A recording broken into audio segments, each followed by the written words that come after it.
Donc, on va passer à la table ronde. Je vais vous présenter 3 chercheuses qui ont participé à ces 3 recherches qui ont été présentées ce matin.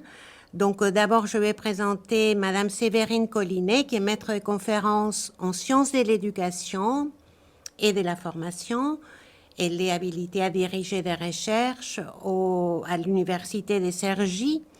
Et ces domaines de recherche portent principalement sur les parcours scolaires d'élèves hospitalisés, sur la santé et le bien-être à l'école. Et parmi ces très nombreuses publications scientifiques, elle a notamment publié un livre qui s'appelle « Former les équipes des soins aux pratiques professionnelles d'annonce diagnostique ». Je pense que c'est un livre qu'on va se presser d'aller consulter. Qui était publié en presse universitaire en 2018. Donc, Séverine Collinet a travaillé avec Federico Di Rocco sur la recherche sur la craniosténose. Je vais présenter aussi Madame Françoise Robert, qui est psychologue clinicienne aux Hospices civils de Lyon. Françoise Robert est psychologue clinicienne. Elle travaille dans le service de génétique clinique. Elle est doctorante à l'Université de Paris, presque docteur, puisqu'elle entame sa dernière année de thèse. Et puis, elle a travaillé avec Laurence Fèvre sur la recherche sur les données secondaires. Et enfin, Madame Céline Bordet, qui est conseillère en génétique au CHU de la Pitié-Salpêtrière, en particulier au Centre de référence des maladies cardiaques héréditaires et rares. Et elle a été un élément majeur dans l'étude Prédicte qui était coordonnée, dirigée par Philippe Charon. Donc, on va maintenant vous passer la parole et je vais vous poser à toutes les 3 une première question. Donc, je vais d'abord m'adresser à Séverine Collinet pour vous demander quels ont été pour vous les résultats marquants ou inattendus de cette recherche dans la craniosténose. D'accord. Alors, tout d'abord, bonjour à toutes et à tous. Donc, comme mes collègues, je remercie bien évidemment les membres de la Fondation des maladies rares d'avoir sélectionné notre projet. Et puis, j'ai remercié évidemment aujourd'hui pour leur invitation à cette journée consacrée, bien entendu, aux maladies rares, au travers d'un prisme très vertueux, celui des dialogues entre acteurs et partenaires. Donc, c'est ce type de journée, évidemment, essentiel pour nous. Alors, au niveau des résultats les plus marquants de la recherche, comme il a été expliqué dans la présentation de Federico Di Rocco, l'objectif général de notre recherche rétrospective quantitative et qualitative a été de comprendre l'impact du diagnostic de craniosténose en vue d'améliorer la diffusion du message d'annonce. Et donc, par rapport à cette recherche, du côté des parents patients, on s'est aperçu que le parcours d'annonce combinait 3 types d'expériences. Des expériences associées au travail parental, c'est-à-dire au travail que les parents doivent mener dans le cadre de ce parcours d'annonce. Pourquoi ? Parce que ce parcours d'annonce, il engage tout d'abord une expérience de cheminement quant au processus décisionnel qui est lié à l'opération. Une deuxième catégorie d'expérience qui est une expérience d'apprentissage de connaissances sur la maladie de l'enfant et de l'adolescent. Et un troisième type d'expérience qui est une expérience du changement de statut.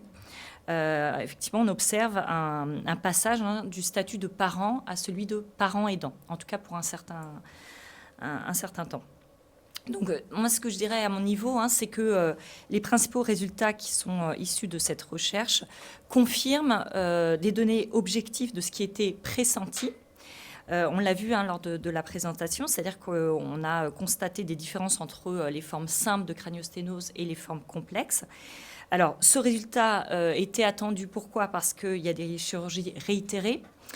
Il y a un parcours de soins qui est plus lourd dans le cas de formes complexes. Alors, par exemple, pour illustrer mon propos, on a retrouvé des différences sur le plan scolaire, donc des difficultés scolaires plus importantes dans le cas de formes complexes, ce qui se traduit notamment par une plus grande difficulté d'intégration pour l'enfant dans sa classe, une maturité émotionnelle plus importante, une autonomisation plus marquée aussi, des problèmes d'organisation plus importants dans le cas de formes complexes, des difficultés relationnelles avec les parents plus importantes également, une atteinte de l'image de soi plus forte, on l'a vu également lors de la présentation. Alors, outre ces résultats, nous avons pu également analyser des différences inattendues pour la fratrie, avec notamment des troubles du sommeil, une variation de l'autonomisation et un sentiment d'injustice plus fort pour les garçons. Alors, bien entendu, par rapport à ce que je viens d'évoquer, il ne s'agit en aucun cas de sous-estimer les difficultés rencontrées dans les formes simples, ni de négliger la singularité de chaque annonce, de chaque trajectoire familiale. Peut-être un point aussi pour finir sur ces résultats les plus marquants. Je dirais que les entretiens qu'ont constitué la partie qualitative de la recherche ont plus spécifiquement permis de saisir la complexité. Et j'insiste beaucoup là-dessus, c'est important. La complexité des éléments qu'on vient de mettre en évidence. Pourquoi ? Parce qu'on a procédé à une analyse finalement plus micro de ce qui peut se passer dans le quotidien des personnes. Et ça, c'est très important, parce qu'une fois qu'on a passé la porte du bureau du médecin, il y a la vie à l'extérieur de l'hôpital. Et donc, ces éléments étaient extrêmement importants parce qu'ils ont apporté des éléments de contexte quant aux situations vécues, d'où l'importance de rester très attentif à la singularité des situations et des parcours. Alors bien évidemment, je ne vais pas avoir le temps de développer tous ces points, mais vous pourrez retrouver toutes ces données dans notamment une publication qui date de 2019, où on a évoqué toutes ces répercussions sur la scolarisation, l'inclusion scolaire et la fratrie. Alors, je reviendrai après sur quelques questions, mais je me tourne maintenant vers Françoise Robert pour te demander aussi quelles ont été, dans cette recherche que tu as menée avec Laurence Fèvre, sur les données secondaires, quels ont été les résultats marquants. Oui, je remercie à mon tour aussi la Fondation Maladies Rares d'avoir organisé cette table ronde aujourd'hui, qui nous donne l'occasion de mettre en avant aussi l'apport des sciences humaines et sociales dans ces projets de recherche dédiés aux maladies rares. Donc je vais vous parler effectivement des résultats de l'étude FIND que Laurence vous a présentée, qui s'intéresse exclusivement à la proposition de la recherche de données secondaires. Et en tant que psychologue, je vais me centrer exclusivement aussi sur les aspects psychologiques de ces résultats. Donc on a proposé à des patients atteints d'anomalies du développement en errance diagnostique la possibilité de réaliser un exome diagnostique, donc, avec cette possibilité de rechercher des données secondaires classées en différents groupes, comme l'a présenté Laurence. Donc, j'avais pour objectif d'étudier le retentissement psychologique de ce type de résultat lorsqu'il y avait une donnée secondaire positive annoncée chez l'enfant, donc du point de vue des parents, on parlera du point de vue des parents, qui soit associée ou non avec un diagnostic étiologique, qui est la question pour laquelle ils viennent en génétique. Ils ne sont pas venus pour chercher des données secondaires, donc ils peuvent avoir la réponse à leur question, le diagnostic primaire, on va l'appeler, et éventuellement, en plus, une donnée secondaire positive ou pas. Donc, dans cette étude, on a disposé de données quantitatives, Laurence vous en a parlé, des autoquestionnaires, des échelles d'anxiété, de dépression, de qualité de vie. Et nous avons réalisé, dans le cadre qualitatif, des entretiens semi-directifs de recherche. Nous avons reçu 30 parents en entretien, ce qui nous a permis de réaliser 83 entretiens suite à l'annonce du résultat de données secondaires positives, donc 6 mois et 12 mois après. Alors les résultats marquants, c'est tout d'abord de témoigner de l'intérêt indéniable de l'analyse qualitative des entretiens de recherche, qui permettent à la fois d'expliquer de manière compréhensive et contextualisée certains résultats quantitatifs. Je pense à certains scores d'échelle, par exemple. Je pense à un papa dont le score de dépression a grimpé, par exemple, 6 mois après l'annonce, alors que la donnée secondaire était peu significative pour lui, elle n'était pas très anxiogène. Et en fait, on s'est aperçu qu'il y avait un contexte de séparation de couple, que madame était en train de quitter la famille. Bon, si on n'a pas, dans ce cadre-là, l'entretien, par exemple, on peut faire une interprétation erronée de l'élévation du score. Donc l'entretien est toujours très intéressant par les apports complémentaires qu'il peut amener d'informations. Et puis surtout, ces entretiens nous ont permis aussi de mettre en avant des nouveaux résultats que les études quantitatives ne nous permettaient pas de voir clairement. Donc on va pouvoir montrer dans cette étude que le degré d'anxiété, il est corrélé à la nature du résultat rendu. C'est-à-dire que les données secondaires du groupe 1, celles qui impliquent directement le patient ou le parent avec un facteur de risque oncologique, cardiologique, suscitent une anxiété qui est beaucoup plus forte et beaucoup plus pérenne dans le temps, puisque cette anxiété, elle dure, puisque l'état d'être à risque, finalement, il se prolonge dans le temps. Tant que la maladie n'est pas révélée, on reste un sujet à risque, finalement. Alors que dans les autres types de données secondaires, lorsqu'on est, par exemple, porteur sain, porteur hétérozygote d'une maladie, ça a été anxiogène dans un contexte très précis. Je pense à 2 mamans, par exemple, qui étaient enceintes. Donc là, bien sûr, ça les a inquiétées. Et une fois qu'on les rassure sur le fait que le bébé ne risque pas d'être atteint, par exemple, là, l'anxiété, logiquement, retombe. Donc c'est contextualisé et l'anxiété retombe quand les parents sont rassurés. Et puis, comme vous l'avez dit aussi dans l'étude Prédic, donc ça c'est intéressant, les seuls facteurs prédictifs qu'on a pu identifier, nous aussi, qui étaient prédictifs un petit peu de la détresse à l'annonce de ce type de résultat, ce sont les personnes qui avaient déjà un niveau d'anxiété ou de dépression relativement élevé, où je pense que le rapport à l'incertitude aussi est très important. Pour certaines personnes, le rapport à l'incertitude est vu comme une épée de Damoclès, quelque chose de très angoissant, très anxiogène. Et pour d'autres, au contraire, c'est la porte ouverte. Tant qu'on n'est pas sûr, il y a l'espoir que la maladie n'arrive pas. Voilà, on peut voir, c'est un peu l'histoire du verre plein et du verre vide. Ça dépend un petit peu comment on voit les choses. Et ça, je pense que c'est une donnée importante au moment où on propose l'examen, de voir déjà un petit peu dans quel état d'esprit la personne est par rapport à la question de l'incertitude.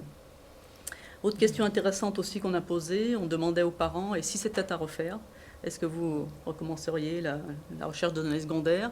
Donc 28 parents sur 30 n'expriment pas de regrets. Donc comme le disait Laurence, c'est certainement difficile d'exprimer des regrets quand on a un enfant déjà lourdement handicapé. Il est apparu qu'on ne recherchait bien sûr que des données secondaires actionnables dans cette étude. Donc l'actionnabilité, c'est-à-dire l'accès à la prévention ou à des traitements, est unanimement plébiscité par les parents. Ça justifie à la fois en amont leur choix et aussi en aval le fait qu'ils n'aient pas de regrets. Ils disent ce sont des données actionnables, on a bien fait de le faire. Ça les conforte quelque part dans le sentiment aussi d'être de bons parents, d'être utiles pour leur enfant. Certains parents ont même associé ça à un équivalent de sauver la vie. Alors sauver la vie de leur enfant, si je ne le faisais pas, il y a une maman qui a même dit ce serait criminel de ne pas accepter ces données secondaires. Donc ils ont l'impression de sauver la vie de leur enfant. Et puis sauver aussi peut-être la leur, parce que s'ils sont porteurs eux aussi, ils vont être mis sous prévention ou sous traitement. Et certains parents ont pu exprimer que pour eux, c'était important de vivre longtemps du fait qu'ils avaient à s'occuper d'un enfant handicapé qui restait dépendant. Et peut-être plus encore que d'autres parents avaient ce sentiment de responsabilité parentale accrue. Alors ce qui est intéressant aussi, c'est que dans cette auto-évaluation qui est plutôt positive, les parents n'ont pas de regrets, on s'aperçoit que ceux qui ont été plus inquiétés par les données secondaires, donc notamment ces données secondaires du groupe 1, qui sont plus anxiogènes, sont capables, dans le temps seulement, de faire une auto-évaluation plus ambivalente. Donc on se dit que cette fameuse balance bénéfice-risque dont les médecins parlent beaucoup et la littérature, ils ne sont capables de la faire que dans le temps, une fois qu'ils traversent finalement cette épreuve et cette expérience de l'annonce, de pouvoir mesurer à la fois les bienfaits de l'annonce, peut-être les bénéfices médicaux attendus, mais aussi les risques psychologiques. Là, ils voient ce que c'est que de vivre avec ce risque, d'être amené à faire des examens qui, pour certains de ces enfants, sont très compliqués, même s'ils ne sont pas invasifs. Pour certains enfants autistes, par exemple, une échographie cardiaque peut se révéler extrêmement compliquée, voire impossible pour certains enfants. Donc il faut voir aussi qu'on n'a pas affaire à une population lambda et que ce qui peut être simple comme examen pour certains ne l'est pas forcément pour notre population.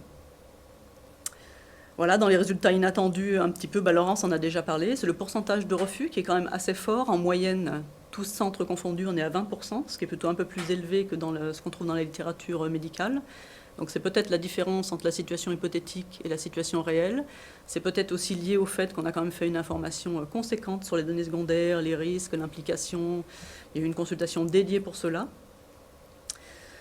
Donc le pourcentage de refus qui est beaucoup en tout ou rien, moi ça m'a un petit peu surpris aussi parce que finalement ceux qui ont refusé, les 20% qui ont refusé l'étude, ils justifient cela par le fait que c'était trop anxiogène pour eux, qu'ils préfèrent ne pas savoir, et aussi que ce n'était pas forcément le bon moment dans leur parcours de vie, que ce n'était pas quelque chose d'inintéressant en soi, mais que ce n'était peut-être pas le bon moment pour eux.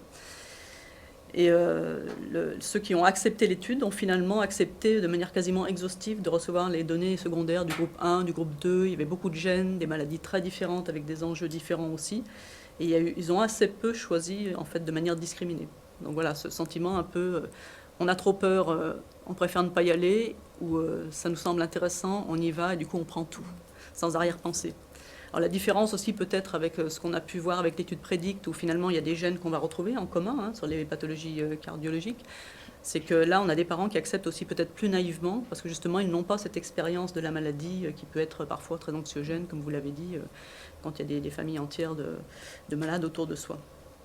Et puis ce résultat quand même intéressant, qui est la culture des équipes, l'expérience des équipes, et certainement la manière dont on présente aussi l'étude, aura probablement, peut avoir en tout cas, certainement pas le seul facteur, mais peut influencer le fait d'accepter ou de refuser l'étude.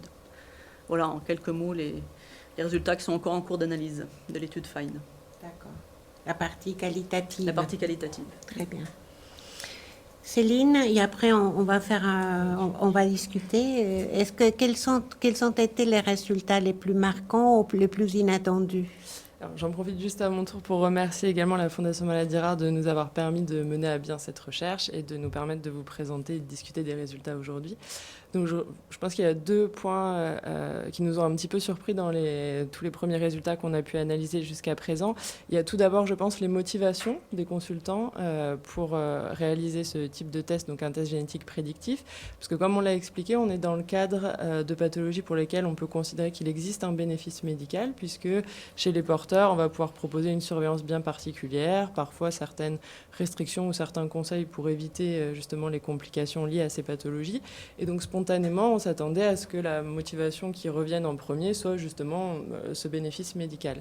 Et finalement, on s'aperçoit qu'il ne revient pas du tout en premier, mais plutôt en 3e position, et que les motivations premières, ça va être de lever le doute, c'est-à-dire de sortir finalement de cette situation d'incertitude, à savoir est-ce que je suis porteur ou est-ce que je ne suis pas porteur. Et puis, deuxièmement, et c'est vrai que ça revient très souvent en consultation pour ces enfants, savoir si ces enfants sont également à risque d'être porteurs et donc peut-être de développer la pathologie.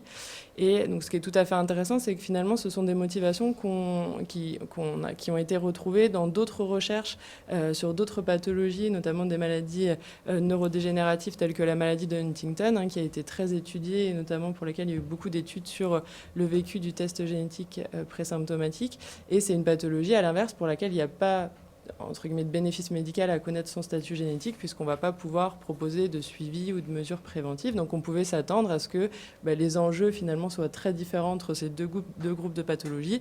Et de façon un peu inattendue, et bien finalement on voit que les motivations premières sont, même si les enjeux sont différents, des motivations qu'on pourrait qualifier de non médicales. Et ça, je pense que c'est important pour nous à prendre en compte dans notre accompagnement.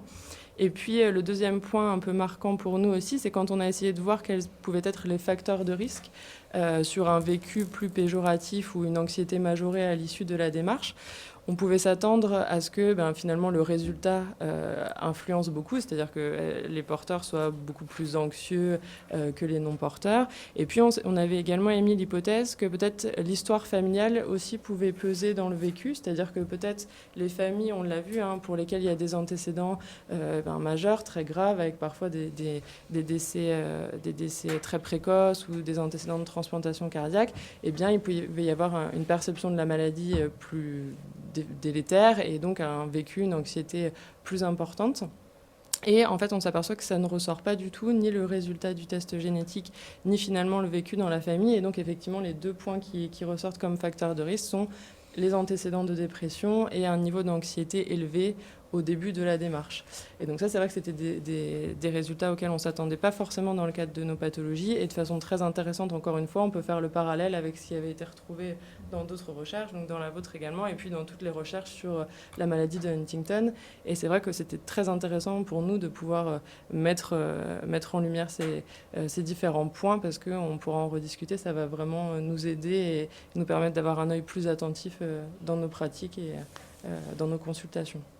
Une question qui est posée, Céline, c'est est-ce que dans le cadre de ce test, il y a des consultations, des suivis psychologiques? Est-ce qu'elles sont envisagées dans l'après-coup? Alors, c'est vrai, on n'a pas trop repris en détail l'organisation, mais c'est vrai que donc, les gens ont, dans la majorité des centres dans la grande majorité des centres qui ont participé à cette recherche, une consultation pluridisciplinaire, donc en amont de la réalisation du test, avec souvent des explications donc, par un cardiologue, un généticien ou un conseiller en génétique, et effectivement quasi systématiquement une consultation donc, en amont avec une psychologue pour discuter des enjeux, essayer d'anticiper au mieux le résultat. Il y a une consultation évidemment de rendu de résultats ensuite. Et effectivement, alors encore une fois, là on est en train d'étudier justement l'organisation de chaque centre et ça peut être un peu hétérogène. Il n'y a pas forcément de consultation, en tout cas dans notre centre à la Pitié, obligatoire avec une psychologue après le rendu du résultat, mais elle est systématiquement proposée et elle est systématiquement proposée quel que soit le résultat. Ça, je pense que c'est important de le souligner parce que c'est vrai que ça peut paraître assez évident de dire qu'il faut... Alors il y aura un suivi cardiologique et médical évidemment pour les porteurs de la mutation et on va avoir peut-être tendance plus facilement à leur proposer une consultation psychologique, mais on s'aperçoit que c'est aussi très important de la proposer aux personnes non porteuses de la mutation. Donc c'est systématiquement proposé. Après, les consultants s'en saisissent ou pas, ça c'est assez variable. Ok. Il y a une question pour Séverine Collinet que je trouve très intéressante. Est-ce qu'il y a une différence d'impact sur les parents de la craniosténose en fonction de leur niveau de formation ou leur niveau socio-économique? Est-ce que cet aspect-là fait en quelque sorte diminuer l'impact de la maladie ou est-ce que c'est un facteur finalement qui détermine la manière de vivre la maladie ou c'est indépendant du statut? Je dirais que par rapport aux résultats que l'on a aujourd'hui, nous n'avons pas mis cet élément en évidence. Il n'y a pas, en tout cas, de corrélation directe, en tout cas dans notre étude. Par contre, il y a un élément qui apparaît, j'ai envie de dire quasiment systématiquement, notamment au cours des entretiens, c'est l'importance de savoir rendre accessibles des informations médicales. Donc aujourd'hui, c'est vrai que les parents ont accès à Internet, etc. Mais là, comme le disait Federico Di Rocco, l'idée, c'est d'avoir des données validées par la communauté scientifique, bien évidemment, et puis savoir rendre visible et concrète la future prise en charge. C'est-à-dire se rendre compte concrètement de ce qui va se passer dans le parcours d'annonce et puis par la suite dans le parcours de soins. Alors, la petite différence qu'on a pu observer, mais elle est très très très légère, c'est au niveau des demandes de dispositifs d'accompagnement. Mais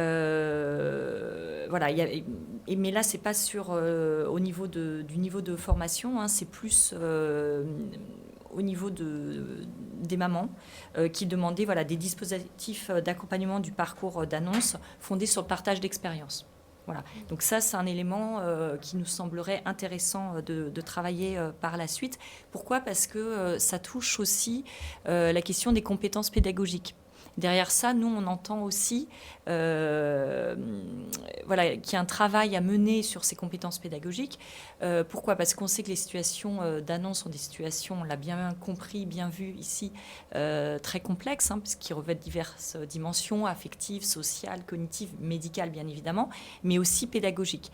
Et donc, cet aspect-là, et je crois que c'est l'intérêt de nos recherches, il y a cet élément de communalité sur ces compétences pédagogiques, me semble, à travailler dans les parcours d'annonce diagnostique. Et c'est vrai qu'on a tendance à se focaliser sur les impacts psychologiques, sociaux, professionnels, etc. Mais il y a aussi cet aspect pédagogique qui va participer de l'appropriation du message. Et par rapport Quelle différence tu fais entre pédagogie, éducation thérapeutique? Quelle est exactement ta conception de cette dimension pédagogique? Alors, moi, ma conception, en fait, c'est une conception assez complémentaire dans la mesure où, au niveau de l'éducation thérapeutique, on va travailler notamment on va décliner finalement toutes les compétences qui vont pouvoir être mobilisées au service du parcours des patients. Et au niveau pédagogique, en fait, pourquoi je dis qu'il y a une complémentarité, c'est parce que je vois une approche un petit peu spiralaire. C'est-à-dire que pour moi, c'est un processus continu et il y a une reprise constante des informations qui sont communiquées. Federico Di Rocco, tout à l'heure, disait, voilà, il y a souvent un effet de sidération. Et donc, il faut reprendre les informations et les diffuser via différents supports médias. Ça peut être des supports écrits, on l'a dit, mais ça peut être aussi une reprise oralement et puis une reprise aussi constante avec différents interlocuteurs. Ça, je crois que c'est très important pour arriver à constituer un parcours. Vous avez évoqué tout à l'heure les équipes pluridisciplinaires, oui, mais il y a aussi les associations de patients qui sont des relais importants au quotidien. Et puis les enseignants spécialisés, bien évidemment les médecins, les chirurgiens et voilà, toutes les autres familles. Et je pense qu'il y aurait aussi des pistes à explorer au niveau de la fratrie. C'est vrai que ce soit dans l'éducation thérapeutique ou en pédagogie médicale, voilà, nous, c'était le cas dans notre étude, évidemment. On s'est beaucoup attaché aux parents, mais à l'issue de cette enquête, avec des résultats inattendus au niveau de la fratrie, on se dit qu'il y aurait un véritable travail à mener. Ça, c'est les idées émergentes, les prochains, oui, on peut dire ça comme ça. Les prochaines recherches. Très bien. Françoise, il y a une question des Sandrine Montgolfier, qui est quelqu'un qui travaille beaucoup sur ces questions d'information, d'information à la parentèle et des données secondaires. Vous avez travaillé sur les données secondaires, donc Laurence peut être impliquée aussi dans la réponse. Est-ce qu'on peut transférer vos résultats à la question des données incidentes aujourd'hui prévues dans la loi? Celle-ci prévoit les choix que le patient doit faire au moment du consentement. Quelles recommandations formulerez-vous aux équipes pour assurer les conditions d'une décision en connaissance des causes? Alors, il y a des choses qui pourraient être transférables, parce que, enfin, je réponds, puis si Laurence veut compléter, bien sûr, elle pourra compléter. Je pense que, comme le disait Laurence, les patients ne viennent pas pour ça. Ils viennent pour avoir une réponse précise à leur pathologie. Ils ne viennent pas pour avoir ni des données incidentes, ni des données secondaires. Donc, ce qu'on a oublié de dire, c'est que les données secondaires aujourd'hui sont interdites en France, excepté dans des projets de recherche comme nous sommes en train de les mener. Donc, on ne les propose pas, on n'en parle pas. Par contre, ce qui est annoncé en général et qui est inhérent aux nouvelles technologies, c'est les examens pangénomiques, comme les a présentés Laurence, que ce soit l'exome ou le génome, le fait qu'on regarde un peu plus largement l'ADN, effectivement, est plus à risque de données incidentes. Donc il y a un groupe de travail actuellement de l'Agence de la biomédecine qui est en train de travailler sur ces questions-là et qui est en train de rédiger des bonnes pratiques là-dessus. Donc déjà, on aura des réponses un peu plus précises très prochainement. Et l'idée, c'est déjà, il conseille au laboratoire de limiter ces données incidentes, de mettre en place des filtres bioinformatiques pour les limiter. Par contre, lorsqu'elles surgissent, lorsqu'elles arrivent, effectivement, le patient a donné son consentement libre, puisqu'on lui dit toujours que quand on fait ce type d'examen, il y a une possibilité de données incidentes. Mais en général, on est assez rapide sur l'information donnée, et je ne pense pas honnêtement qu'aujourd'hui, le patient donne vraiment un consentement éclairé. Comme le disait Laurence, il faudrait presque faire une consultation dédiée, que ce soit pour des données incidentes ou données secondaires. Si on veut vraiment expliquer aux patients les enjeux, ce qu'on est susceptible de trouver, il faudrait presque une consultation à part entière. Le patient venant pas pour ça, le fait de lui expliquer déjà l'examen qu'on lui prescrit pour la donnée primaire, c'est déjà assez énorme. Il faudrait quasiment dissocier, et en pratique, c'est compliqué. Laurence, tu veux compléter? Je dirais peut-être pour compléter que c'est presque encore plus piège, l'information des données incidentes, parce qu'elles sont plus rares. On ne les attend pas vraiment, du coup, l'information est quasiment inexistante, alors que si jamais en fait, on part sur le fait de proposer des données secondaires, forcément, on passera plus de temps dessus. Mais effectivement, elles vont être plus fréquentes et c'est une rupture, un vrai changement dans le soin que de proposer volontairement de regarder des choses. Alors, Laurent Pasquier pose une question à Françoise. Selon le travail de Madame Robert, ne peut-on pas envisager que le peu de regrets exprimés par les parents qui ont souhaité connaître leurs données secondaires est lié à un phénomène des biais cognitifs?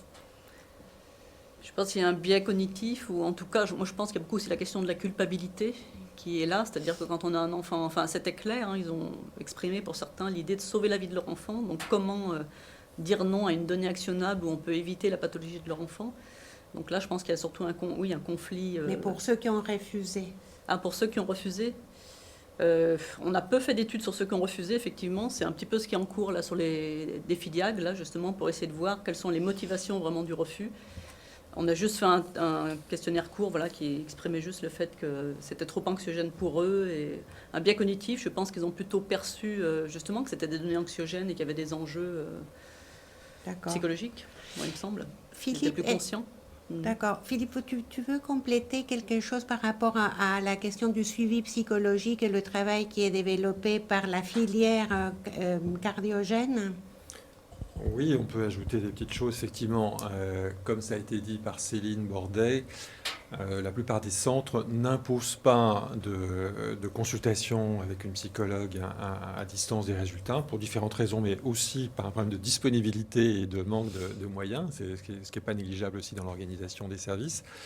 Mais ce qu'on a mis en place, par exemple, au travers de la filière nationale de santé cardiogène, qui regroupe les centres de référence et centres de compétences sur ces maladies-là. On a, initialement à la demande des associations et des patients d'ailleurs, on a très tôt élaboré ce qu'on appelle un centre national de ressources psychologiques pour justement aider à une équité d'accès aux psychologues sur l'ensemble du territoire national via 2 psychologues mi-temps qui travaillent et qui permettent d'avoir un premier entretien par téléphone si besoin pour débrouiller les choses, pour accompagner et ensuite élaborer tout un système de collaboration avec des psychologues locaux régionalement pour permettre d'aider après à assurer le suivi là-bas. Donc ça, c'est quelque chose d'un peu original, effectivement, qu'on a mené au sein de la filière cardiogène, qui est très apprécié des familles et des associations, d'avoir une ressource complémentaire par rapport à celle qui est offerte dans les services hospitaliers. Donc, pas toujours la disponibilité, et nous aussi les premiers. Et donc, ça permet de combler certains manques, et en tout cas, d'avoir un soutien possible à un moment quelconque du parcours de soins d'un patient ou d'un apparenté, ou d'un soignant aussi, parce que ça peut également être utile pour les soignants. Ouais. Et donc voilà, c'est une ressource qui est intéressante, et je pense que aussi c'est quelque chose qui se développe dans d'autres domaines. Très bien. Et Céline, est-ce qu'il y a eu des recherches, des idées émergentes à partir de l'étude Prédicte ? Alors, grâce au questionnaire, on a eu énormément de données. Et là, donc, on essaye d'approfondir tous ces résultats-là. Et il y a actuellement une étude complémentaire qui est en cours. Cette fois-ci, on en a dit 2 mots déjà, pour essayer de façon un petit peu plus approfondie d'étudier l'organisation de ce type de consultation. Est-ce qu'il y a forcément une consultation pluridisciplinaire en amont? Et si oui, quels sont les intervenants? Est-ce qu'il y a par exemple systématiquement une psychologue ou pas? Est-ce qu'un des points qui est important aussi, est-ce qu'il y a un délai de réflexion qui est systématiquement proposé entre la consultation d'information et le prélèvement sanguin, le test? Ou est-ce que ça n'est pas systématique? Et d'essayer un petit peu donc, de faire un état des lieux de ces différentes organisations et d'essayer d'évaluer l'impact justement de cette organisation sur le vécu, éventuellement l'anxiété, etc. Pour essayer de déterminer, en tout cas de dire peut-être des recommandations d'organisation qui pourraient être la plus optimale possible, pour essayer aussi d'homogénéiser un petit peu la prise en charge au sein du territoire. Ça, c'est le premier point. Et puis, un deuxième point, mais alors là, qui n'est pas du tout débuté, c'est comme on l'a précisé, cette étude Prédicte, elle s'intéressait uniquement aux patients adultes, majeurs, qui réalisaient ce type de test. Et dans le cadre de nos pathologies, on peut dans certains cas aussi proposer ce type de test et recevoir en consultation des patients mineurs. Et donc l'idée, ça serait, et donc évidemment on se dit que les enjeux et le vécu est totalement différent et qu'il faut tenir aussi compte évidemment dans ce contexte du vécu des parents. Et du coup, l'idée, ça serait peut-être de faire une étude un petit peu similaire pour essayer de voir un petit peu l'impact de ce test génétique présymptomatique en cardio, mais cette fois-ci chez les mineurs. Qui serait la première étude sur les enfants, je pense. Exactement. Ça n'a donc jamais voilà, été c'est un étudié. petit peu les idées qui ont découlé de cette recherche. D'accord. C'est vrai que dans les résultats que Philippe Charron a présentés, dans les motivations, quand on lit que 34,90% comme motivation principale, le suivi et la prévention après le test présymptomatique, on s'interroge, on ne peut ne pas s'interroger sur quel est le taux finalement de suivi après le test quand les personnes apprennent qu'elles sont porteuses du gène. Est-ce qu'elles viennent en consultation? Est-ce qu'elles font de la prévention ou ce test reste un peu dans leur papier et sans qu'il y ait un aspect proactif et notamment des préventions et des suivis? Ça, je pense que c'est un volet intéressant de cette étude prédite, à objectiver, parce que tu as des impressions, Philippe. Nous, notre impression, c'est qu'il y a un suivi derrière, parce que c'est quand même la motivation principale, en tout cas des soignants. Des soignants, oui. Et donc, on a l'impression que ça se fait de façon large, mais ça mérite d'être analysé, vérifié, et effectivement. On a quelques données qui sont en cours d'exploitation là-dessus. C'est un point important pour nous rassurer aussi, nous, de notre côté soignant, sur la suite que ça peut avoir. Donc on est plutôt confiant, mais ça reste à démontrer, effectivement. D'accord. Je trouve que c'est très intéressant ce résultat-là qui montre que l'actionnabilité finalement n'est pas le facteur premier des patients. Bon, ça m'interroge beaucoup par rapport aux données secondaires, parce que vous dites la réponse principale finalement c'est lever un doute, apporter des réponses parce qu'ils ont une demande. Et justement avec la recherche de données secondaires, il n'y a pas de demande. Donc du coup on va plutôt déjà créer du doute là où il n'y en avait pas. On va peut-être amener un facteur de risque supplémentaire. Le parent qui vient là pour avoir une réponse pour son enfant peut repartir avec un statut d'être à risque. Donc il change aussi de statut doublement.